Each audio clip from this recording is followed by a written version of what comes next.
Hey guys, welcome to my first mini blog. এয়া চাওক আমাৰ ঘৰৰ কিউট মেম্বাৰ কাজু আৰু মই ৰাতিপুৱাই উঠি ৰাতিপুৱা পৰিৱেশটো চাই আছোঁ, ভাল লাগে নচাই। আৰু আপোনালোকৰ চাই থাকক ভিডিঅ'টো আগলৈ কি হয়।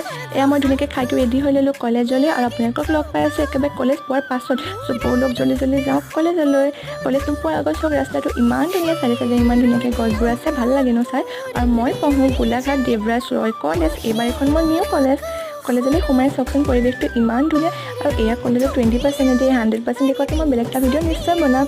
আৰু মোৰ ফাৰ্ষ্ট ক্লাছটো হোৱাৰ পাছত ছেকেণ্ড ক্লাছটো অফ থকাৰ বাবে এয়া মই আহিলোঁ লাইব্ৰেৰীলৈ। আৰু লাইব্ৰেৰীৰ পৰা আহি মোৰ থাৰ্ড আৰু ফ'ৰ্থ ক্লাছটো হ'ল এই 4 নম্বৰ ৰুমটোতে। আৰু তাৰপিছত আজি মোৰ কলেজ শেষ। কলেজৰ পৰা ওলাই এয়া খালে চব জালমুড়ি, কাৰণো খাবলৈ মন নাযায় ন, খাই ল'লোঁ ধুনীয়াকৈ। আৰু তাৰ পাছত খালোঁ আলু চপ আৰু ডিম, যিটো খোৱাৰ পাছতে মোৰ মনত পৰিছে যে মই ভিডিঅ' বনাবলৈ পাহৰিয়ে গ'লোঁ। তাৰপিছত আহিছোঁ এয়া ঘৰ, ধুনীয়াকৈ গাড়ীত উঠি ল'লোঁ। আৰু ঘৰ পোৱাহি পাছত চাওকচোন কাজুৱে কেনেকৈ মোক ৱেলকাম কৰিবলৈ ৰৈ আছে। আৰু আজি ভিডিঅ'টো ইমানেই আছিল, আকৌ এটা ভিডিঅ' লগ পাম, বাই বাই।